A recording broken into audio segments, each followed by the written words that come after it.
Hello' everyone, সকলোৱে ভালে আছে চাগে। আজি সোমবাৰ বুলি মই খিচিৰিকে বনালোঁ।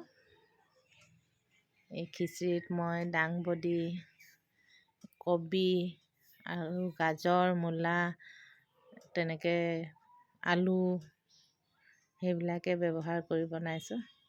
আৰু লগতে এটা এক্সট্ৰা ভাজিও বনাই দিছোঁ। খিচিৰিত দি আকৌ চব্জিয়ে ভাল নালাগে ন।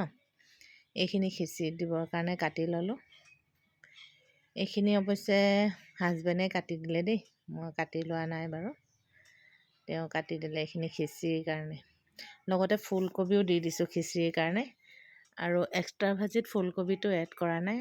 বন্ধাকবি, আলু, দাংবডি আৰু লগতে গাজৰ, মূলা অকণমান দি দিয়া হৈছে তেনেকৈ।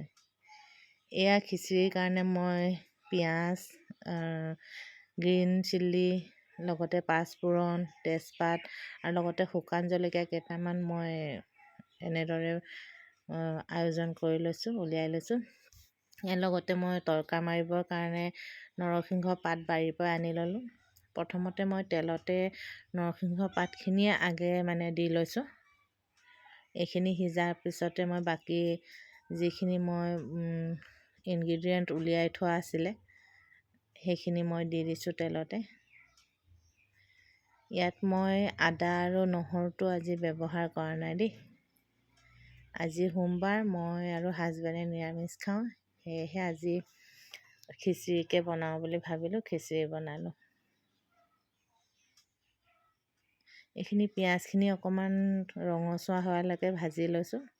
তাৰপাছতে চব্জিখিনি মই এড কৰি দিলোঁ। চব্জিখিনি মই অকণমান সিজালৈকে ভাজি ল'ম এনেদৰে।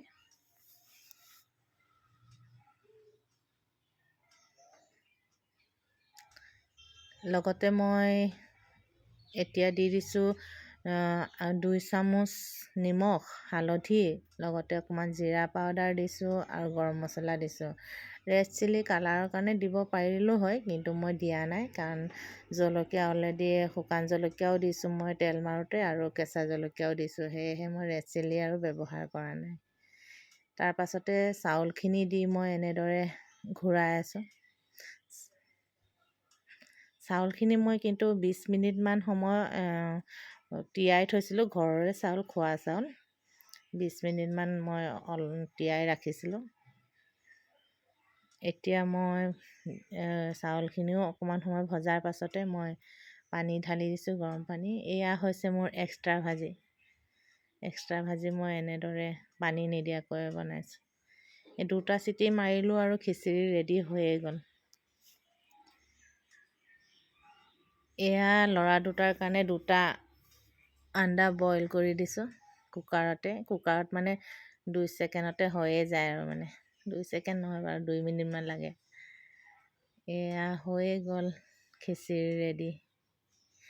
ইয়াতে যে ৰঙালাও দিলে বেছি ভাল লাগে, ৰঙালাও বা কচু এড কৰিলে বেছি ভাল লাগে। আজি মোৰ ওচৰত ৰঙালাও নাছিল, কচুও নাছিল, সেইকাৰণে মই সেয়া দিয়া নহ'ল, নৰ্মেলিয়ে মই বনালোঁ আৰু। এয়া দেখিছেনে, পৰিৱেশন কৰি দেখাইছোঁ।